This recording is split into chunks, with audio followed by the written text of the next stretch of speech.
Good morning, cadets. So, we have concluded the topic on current electricity and we saw the effects of the moving charges, that is, especially the electric currents. When the electric currents flow through the conductors, what happens? Especially when the currents flow through tungsten filament of a bulb, then the bulb glows. That is heating and lighting effect of electric current we have studied. And also when the current flows through a coil, a nichrome coil, then the nichrome gets heated up. The nichrome gets red hot, isn't it? So we have studied the heating effect of electric current. We are now learning the other effects of moving charges. You see, the electricity and magnetism were being known since more than 2000 years. They have been known, electricity as well as magnetism were known to the people since 2000 years ago. But the intimate relation between electricity and magnetism was known just 200 years before. It was just 200 years before, around about 1820, the Danish scientist, the Danish physicist Hans Christian Ørsted demonstrated the magnetic effect of electric current. That is, when a current is passed through a conductor, the magnetic needle, the magnetic compass needle kept near the current carrying wire deflected. That is, Ørsted demonstrated that a current carrying wire is surrounded with a magnetic field. It is having a magnetic field around it, which was shown by deflection of a compass needle, magnetic compass needle.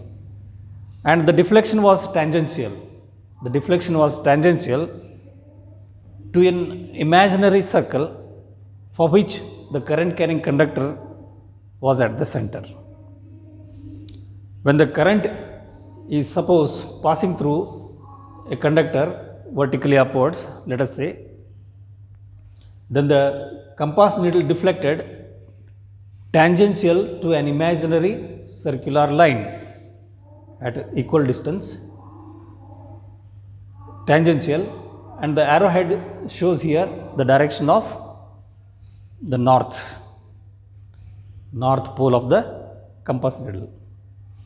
When the direction of the current was reversed, you can see here the deflection was in the opposite direction. Earlier the north was pointing tangential in this direction, which can be understood with the help of the four fingers of the right hand. If the thumb represents the direction of current, the fingers, curling of the fingers represent the direction of the deflection of the magnetic compass needle. So this imaginary line is nothing but the magnetic field line around the current carrying conductor. When the direction of current was reversed, then the magnetic compass needle also deflected in the opposite direction. It is again tangential, but is in the opposite direction. Now you see, north was pointing this side, now it is pointing the opposite direction.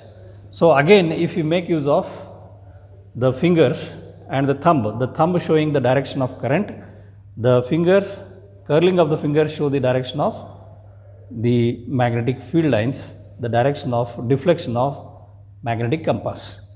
So this was demonstrated successfully by Hans Christian Ørsted in the year 1820, and thus it was concluded that the moving charges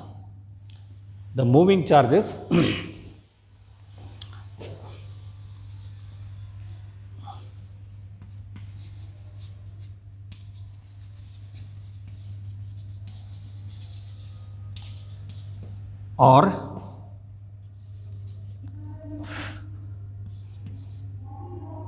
moving charges or the current carrying wires.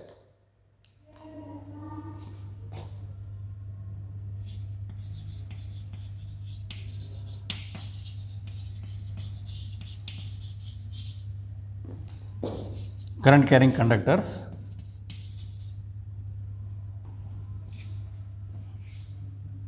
are surrounded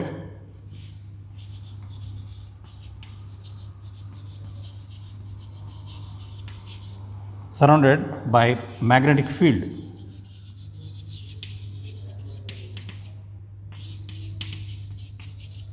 Are surrounded by the magnetic field in the space around it, in the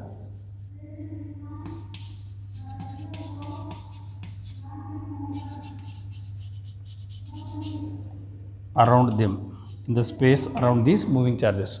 So the moving charges constitute electric current. So the current carrying conductor behaves as a source of magnetic field. This was stated by Oersted. That's how the intimate relation between electricity and magnetism was put forward by Oersted just 200 years before, in the year 1820. Later on, following this, there was intense experimentation. In 1864, the laws obeyed by electricity and magnetism were unified. The laws obeyed by electricity and magnetism were unified by James Maxwell. So you are going to learn the Maxwell's theory of electromagnetism. So unification of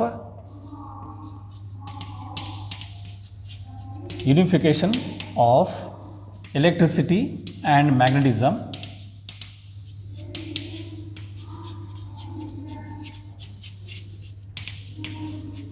was done by James Maxwell.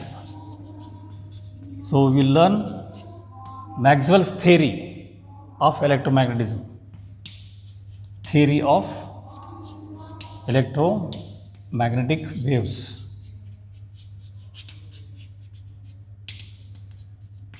Theory of electromagnetic waves, and later on he proves that light is an electromagnetic wave. Light is an electromagnetic wave.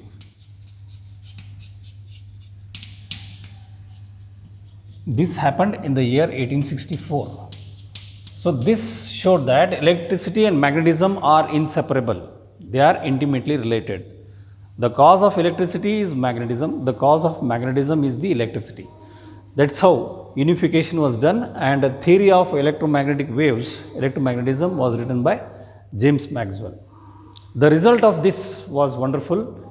You see, the electromagnetic wave was first time produced experimentally in the laboratory by a scientist, Hertz.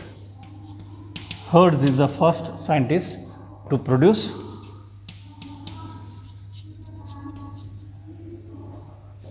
electromagnetic wave. Electromagnetic wave.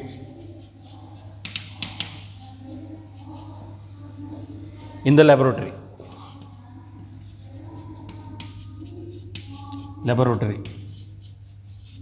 Electromagnetic wave, especially it was a radio wave.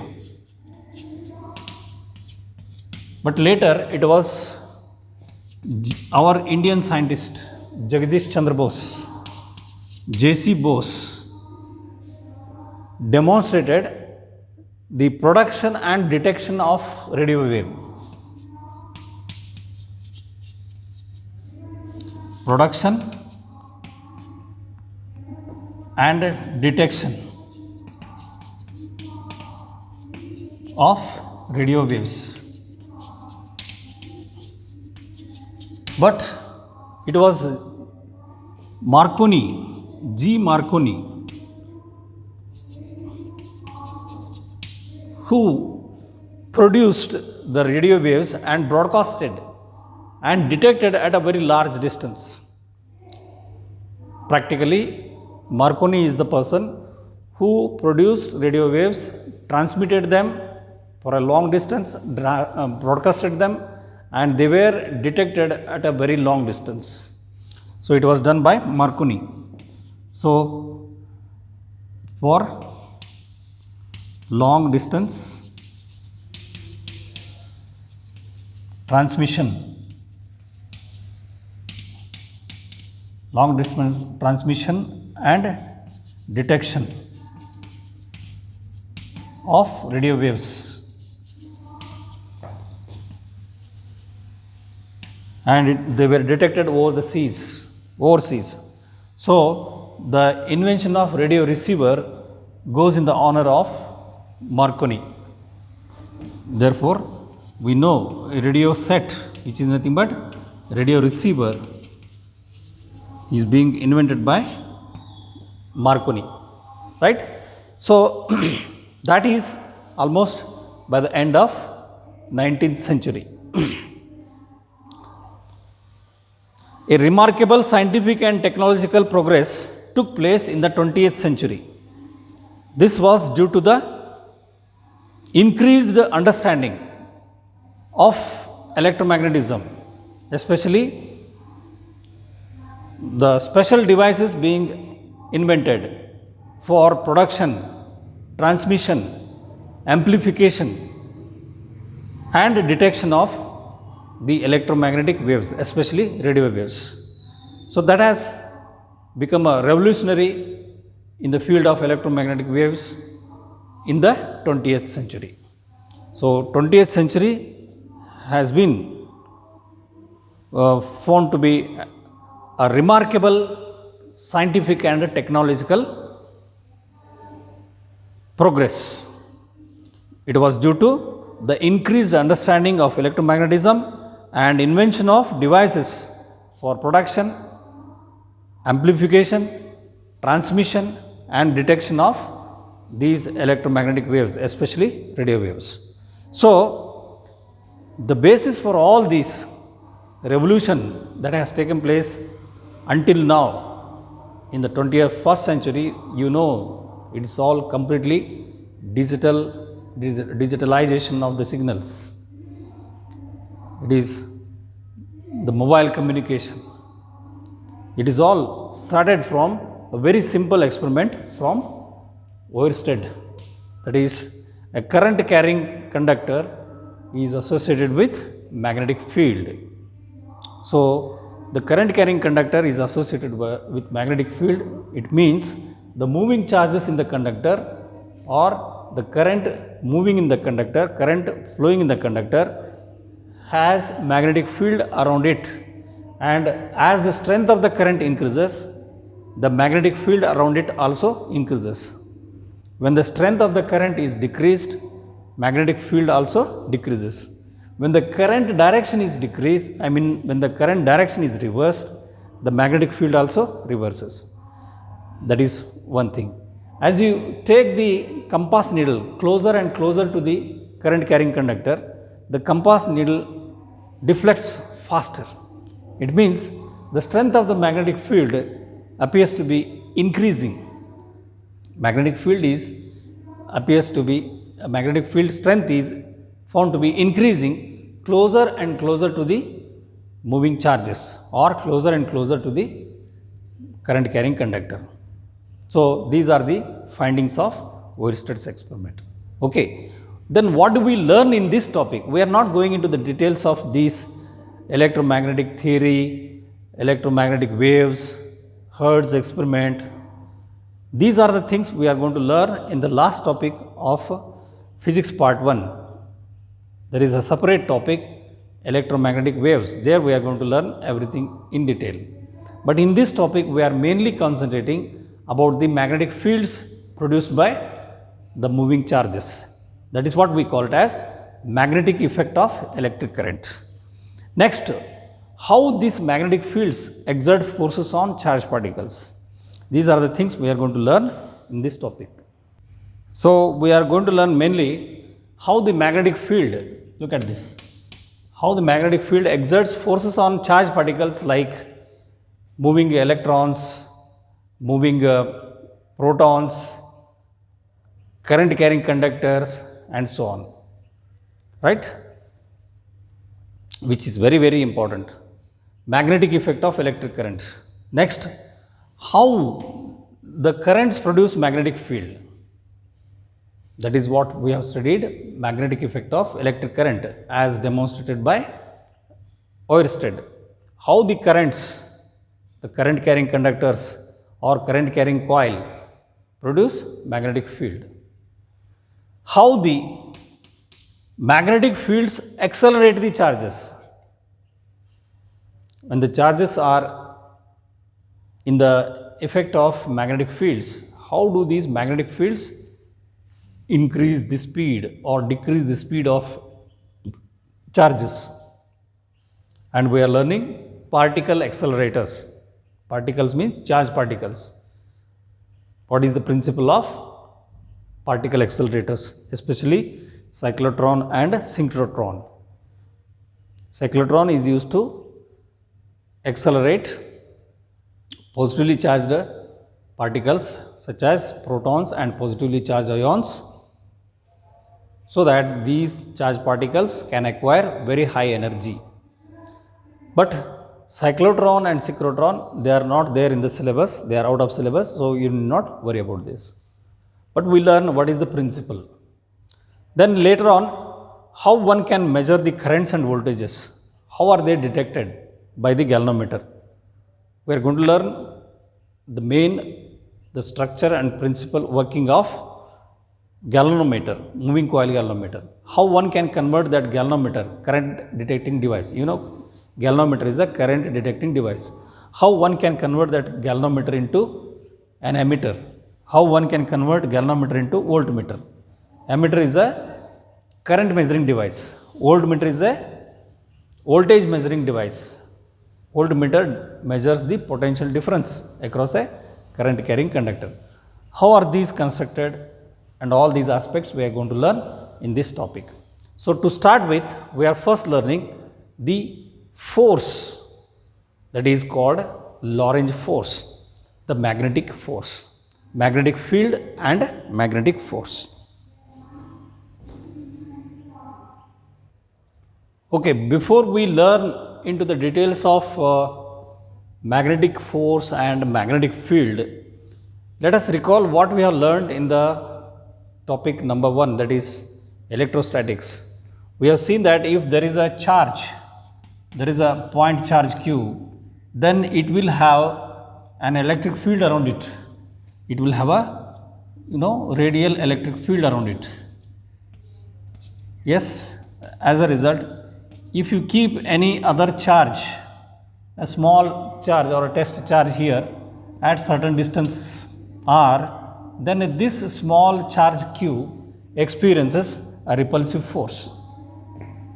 Then the force due to this charge q is given by 1 by 4 pi epsilon naught q by r square into unit vector r, where unit vector r is the direction that is acting radially outwards. Now this source charge q produces an electric field around it. So at this distance r everywhere, the electric field has the same value and it is radially outwards. So we have learnt radial electric field. Radial electric field due to this source charge as 1 upon 4 pi epsilon naught into q upon r square into r cap, where q is the source charge. So the source of electric field is the charge at rest. So we have learned source of electric field is the charge at rest. Charge at rest. Charge at rest is also called as static charge. Charge at rest is also called as static charge. Now this electric field will be exerting a force on this charge. force exerted by this charge, force exerted per unit charge is called as electric field. So, in terms of electric field, the force due to this source charge is given by Q into E. The force exerted due to the electric field on this charge Q is along the direction of electric field. Here electric force and electric field are in the same direction, So, you can see here the charge getting accelerated in the direction radially outwards. So, if the charge starts moving with V, then due to this force the charge undergoes acceleration, right, because of the force. We know that force is also equal to mass into acceleration. That is, Newton's second law states that when a force acts on a charged particle, when a force acts on a particular particle having mass, the particle undergoes acceleration, right. So, as a result of force, this charge undergoes acceleration, and the acceleration will be along the radial direction, radially outwards. So, force and electric field are in the same direction. Now, what happens if this moving charge is placed in the combined fields of both electric and magnetic fields? Both electric and magnetic field. One thing we have seen that force due to electric field is along the direction of electric field itself, because force is a vector quantity and electric field is also vector quantity. So, force and electric field are in the same direction, right. But what about the magnetic force? That is what we are going to learn as magnetic force due to presence of magnetic field. It was Lorentz who gave the expression for this force, magnetic force and electric force. If there is a charge, if a charge Q is moving with velocity V,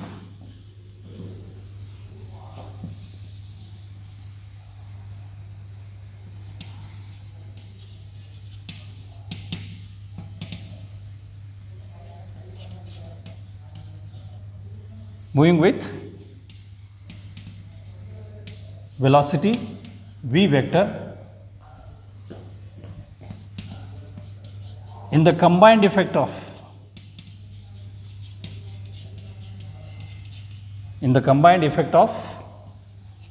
both electric field and magnetic field, external electric field and magnetic field, then this charge moving with velocity experiences a force on this charge. Force on this charge is given by F is equal to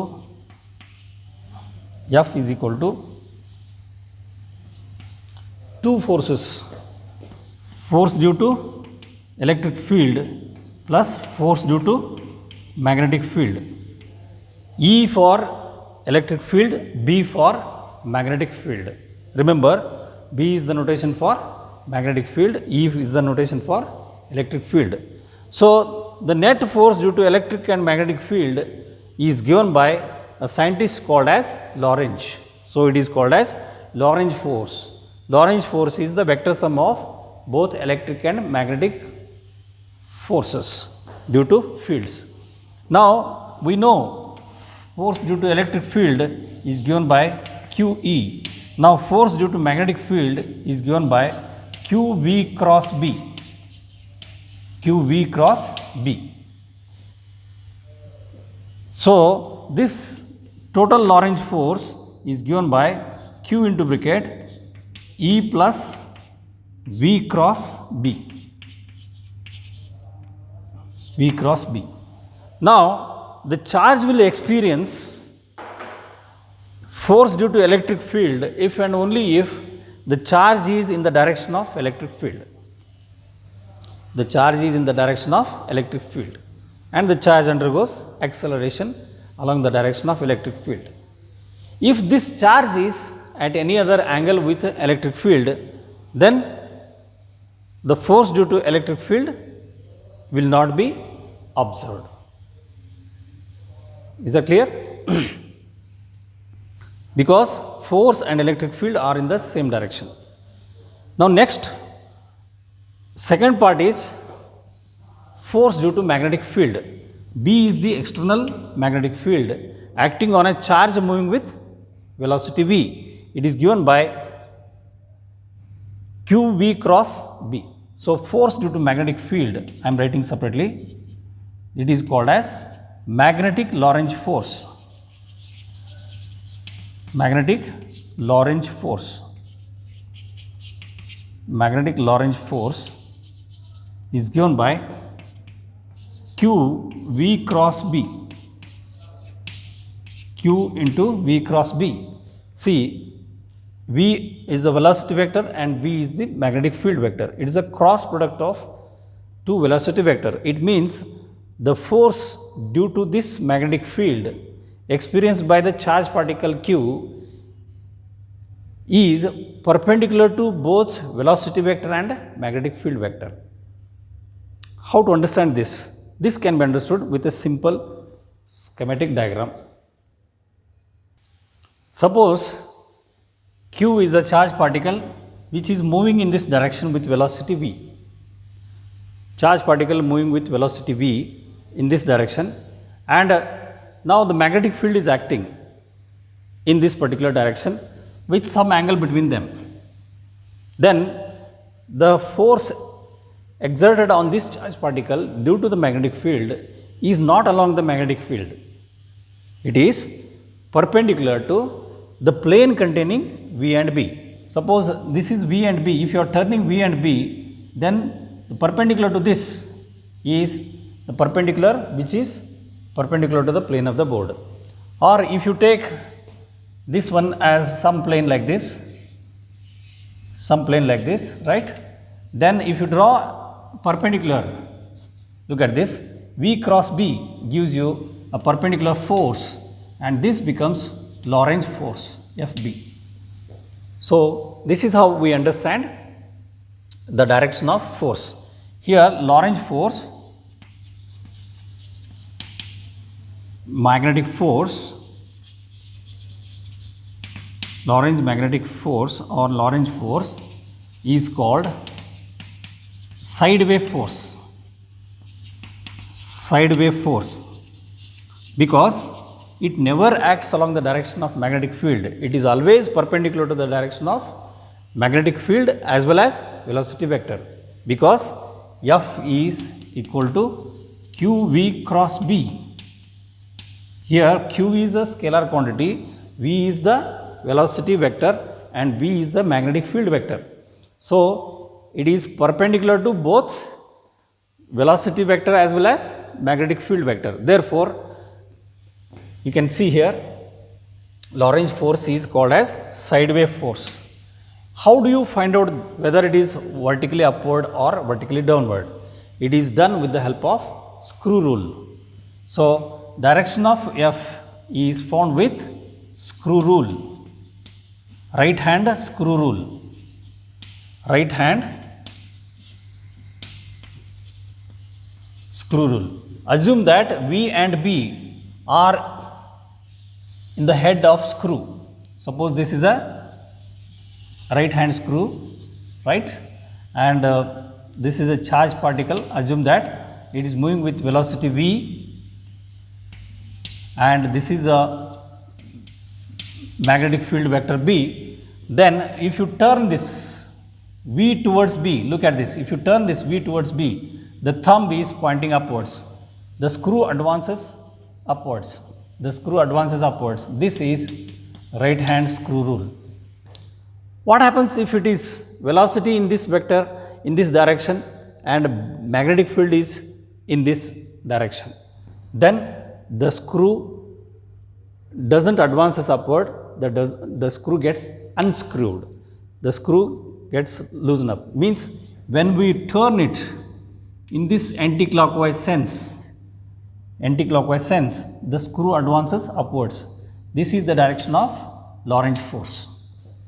In the same way, suppose it is screw head like this and velocity vector is in this direction and the magnetic field vector is in this direction on a charged particle. You see, when you turn this V cross B, the thumb points downwards. This gives you direction of Lorentz force. So in this case, what happens? The screw advances downwards. This is how we understand the right hand screw rule, or it is also right hand thumb rule, screw rule or right hand thumb rule. If you turn V towards B, always V should be turned because it is V cross B. Turn velocity vector towards B. Then you see the thumb. The direction of thumb is perpendicular to both velocity vector and B vector. So when we turn the velocity vector towards B, the curling of the four fingers represent the direction of velocity vector turning towards B. And see the thumb. The thumb is showing you direction of the force. Similarly, in this case, same thing, V cross B, it gives you thumb pointing upwards. In this case, you see V cross B, V is turned towards B in the clockwise sense, so the thumb points downwards. V cross B in the clockwise sense, the thumb points downwards. So that is how we use right hand thumb rule or screw rule to understand the Maxwell's, it is not Maxwell's, it is Lorentz magnetic force. And what happens if both charge and magnetic fields are in the same direction? If charge and magnetic fields are in the same direction, then the force becomes zero. The charged particle doesn't experience any magnetic force, because we can express this as QVB sin theta into n cap, where n cap shows the direction of this magnetic Lorentz force, sideway force. And you see, Q is the charge, V is the velocity, and theta is the angle between, where theta is the angle between velocity vector and magnetic field vector. If this angle theta is 0, then Lorentz force is 0. That is the meaning of this one.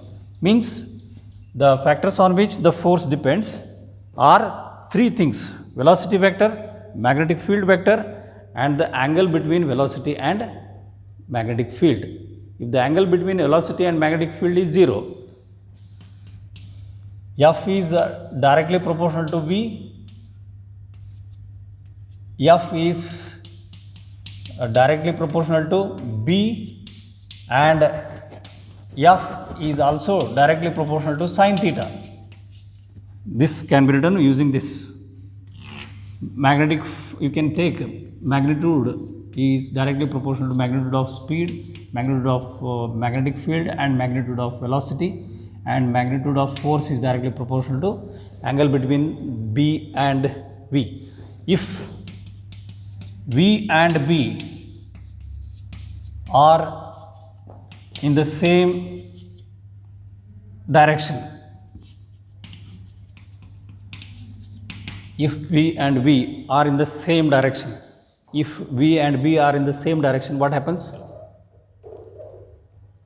If V and B are in the same direction, then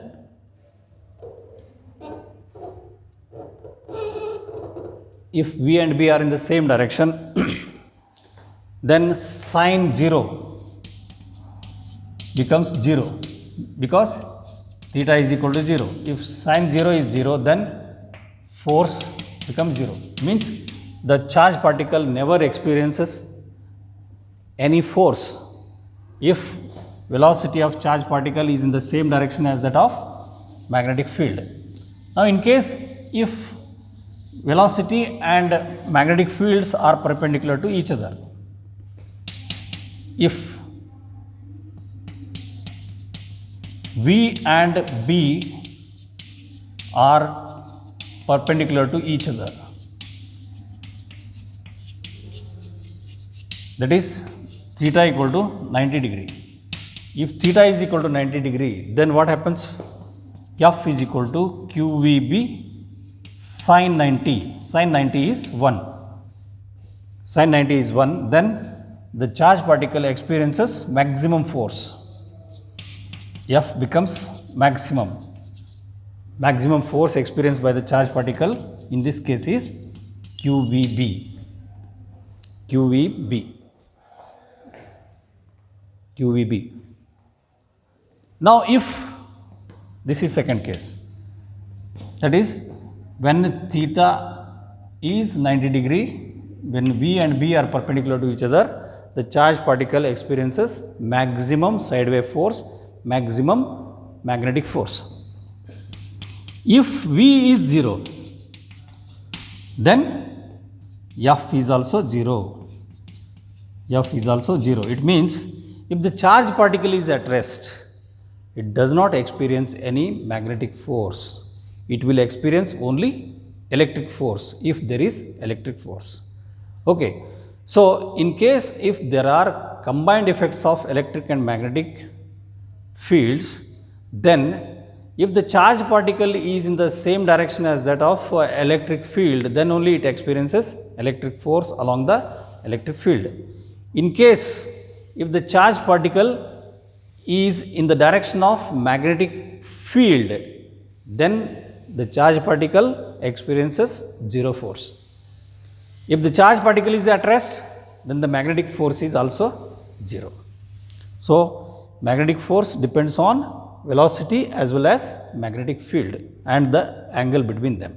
If the charge particle is at rest, then the magnetic force is 0. So, when the charge is at rest, it experiences only electric force. When the charge is at rest, it experiences only electric force and it does not experience magnetic force. When the charge is in motion with a constant speed, it experiences magnetic force. It experiences Lorentz magnetic force depending on its angle of orientation. Okay. Now, next thing is the cause of electric field is charge at rest. Just remember, the cause of electric field is charge at rest, static charge. The cause of magnetic field is moving charge, that is charge moving with some constant velocity. If the charge is neither at rest nor moving with constant uniform velocity, suppose the charge is oscillating, if the charge is accelerating or if the charge is retarding, then such an accelerated charge or retarding charge or oscillating charge gives rise to both electric and magnetic fields which are varying with respect to time, causing an electromagnetic wave. So, just remember, if the charge is accelerating or retarding or it is an oscillating charge, it gives rise to an electromagnetic wave. An electromagnetic wave is a wave in which electric and magnetic fields are varying with respect to time and space.